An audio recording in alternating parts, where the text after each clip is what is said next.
Inanunsyo ng Los Angeles Lakers nitong araw ng Lunes na nag-request sila ng waivers para sa mga gwardyang sina Shake Milton at Jordan Goodwin. Si Milton ay nakuha ng Lakers noong Desyembre kasama si Dorian Finney-Smith sa isang trade mula sa Brooklyn Nets kapalit nina D'Angelo Russell, Maxwell Lewis at draft compensation. Si Milton ay nakuha ng Lakers noong Desyembre kasama si Dorian Finney-Smith sa isang trade mula sa Brooklyn Nets kapalit nina ang $3 milyong na salary for Milton for 2025-26 season ay magiging guaranteed sana sa Hulyo 20 kaya't pinalaya siya ng Lakers bago iyon upang hindi mapasama sa kanilang salary books ang halagang iyon.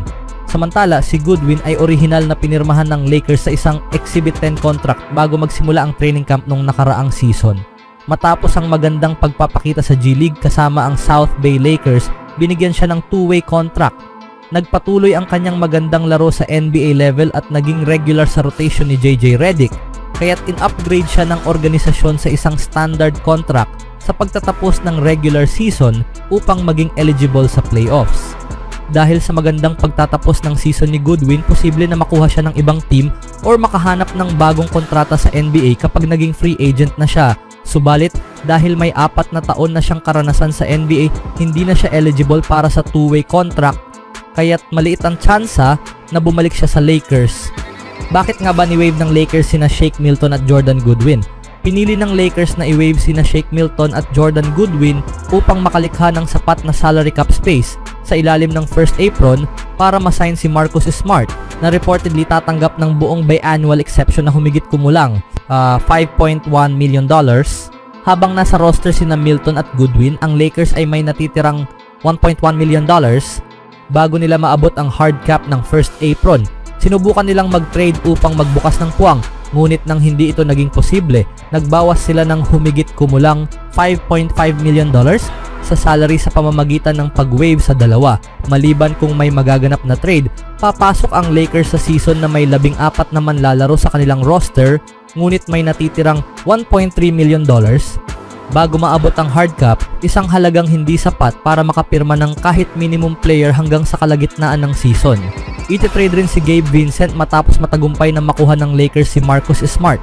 Ang Lakers ay hard cap sa first apron at kailangan nilang gumawa ng galaw para maipasok si Smart sa roster. Ito ay mag-iiwan sa kanila ng kaunting puwang para gumawa ng iba pang galaw. Ang pag-trade sa $11.5 million na kontrata ni Vincent ang susi para buksan ang mga option. May first round draft pick ang Lakers at ilang pick swaps para gawing mas kaakit-akit ang isang deal. Maaari rin nilang isama ang mga expiring contract ni Rui Hachimura o Maxi Kleber para makahanap ng isang impact player. Ang kombinasyon ng Kleber at Vincent ay maaaring magdala ng mga pangalan tulad ni Dillon Brooks o Kentavious Caldwell-Pope para maresolba ang kanilang 3-and-D issues. Sina Malik Monk at Grayson Allen ay available wing shooters na maaaring magkasya rin. Kailangang makahanap ni Rob Pelinka ng tamang galaw. Matagal nang naghahanap ang Lakers ng trade na magbibigay ng malaking pagbabago. Ayos na ang kanilang backcourt sa tulong nina Luka, Reeves at Smart. Nangangahulugan ito ng malaking pag-asa sa bagong kuhang 31 taong gulang na maaaring maging problema. Nahihirapan siyang manatiling malusog nitong mga nakaraang taon at maaaring bumababa na ang kanyang laro. Isa itong sugal, ngunit isa na handang tanggapin ng Lakers. Kailangan i-trade ng Los Angeles Lakers si Gabe Vincent at isa pang expiring contract para sa isang 3-and-D wing, isang player na kayang tumira ng open shots, dumepensa sa pangunahing ball handler ng kalaban at maglaro off the ball. Hindi madaling makahanap ng ganitong klaseng manlalaro. Ngunit malinaw na may malaking butas pa rin ang franchise kahit na nadagdag si Marcus Smart sa kanilang roster. Asahan na abala si Pelinka at ang front office sa pakikipag-ugnayan sa ibang teams. Narinig ng fans ang mga chismis tungkol kay Andrew Wiggins ngayong off-season. Kailangan ng Lakers na makagawa ng trade para maging seryosong title contender. Malaking tulong si Smart, ngunit kulang pa sila ng 1 o 2 piraso. Panahon na para mag-all-in at subukang manalo ng kampyonato sa susunod na season. Anong masasabi nyo sa aktibong si Rob Pelinka, mga kaibigan? Para naman sa Warriors, ang sitwasyon ni Jonathan Kuminga ang siyang tila nagpapaliban sa halos lahat ng galaw ng Golden State Warriors ngayong off-season. Ang 22 taong gulang na rising star ay di umano'y humihingi ng kontrata na lampas sa kaya o handang ibigay ng Warriors. Dahil dito, tila nahinto ang kanilang mga hakbang sa free agency. Ngayon, ayon sa NBA insider na si Brett Siegel, mas gugustuhin ni Kuminga na huwag nang bumalik sa Warriors at nais na lumipat ng koponan kung hindi matutugunan ng kanyang mga hinihingi. Ipinahayag na rin umano ito ni Kuminga mas maaga sa season. Ngunit ngayon, matapos ang ilang pag-uusap at negosasyon, tila malamang na hindi na siya muling magsusuot ng Warriors jersey. Ang kampo ni Kuminga ay nais ng malaking kontrata sa halagang nasa mas gugustuhin ni Kuminga na huwag nang bumalik sa Warriors at nais na lumipat ng koponan kung hindi matutugunan ang kanyang mga hinihingi. 30 milyong dolyar pataas at ayaw nang bumalik sa Warriors. Gusto ng Golden State ng mas maliit na deal, nasa $20 million range, kung saan maaari siyang i-trade dahil walang masyadong merkado para sa kanya. Umaasa pa rin ang Dubs na magagawa ang isang sign and trade sa Bulls. Si Ayo Dosunmu ay isang magandang player. Hindi naging magaan ang pagtanggap ng fans sa balitang ito. Hati ang opinyon ng marami kung karapat-dapat ba si Kuminga sa hinihingi niyang 30 milyong dolyar. May mga naniniwalang isa siyang starting caliber player at nararapat sa ganong halaga, habang ang iba na may nagsasabing wala pa siya sa posisyon para mag-demand ng ganito kalaki. May team ba talaga na mag-o-offer kay JK ng kahit malapit sa $30 million? Parang sobrang mahal.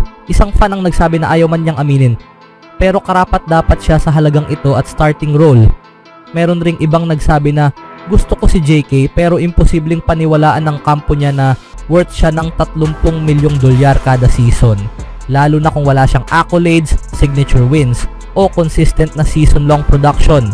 Yung mga player na may resume gaya niya, noon lang sila binibigyan ng 30 milyong dolyar, hindi sa kasalukuyang CBA. Walang magbabayad kay JK ng 30 milyong dolyar.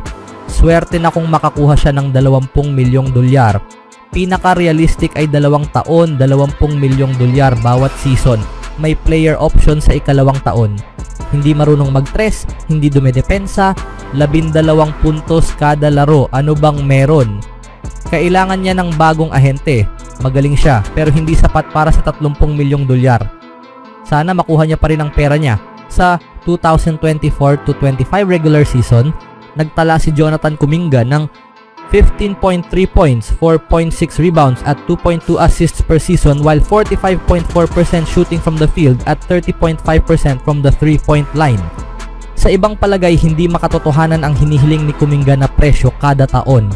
Nakapanghihinayang na pumayag si Kuminga na maging restricted free agent sa panahon ng paglagda niya ng rookie contract.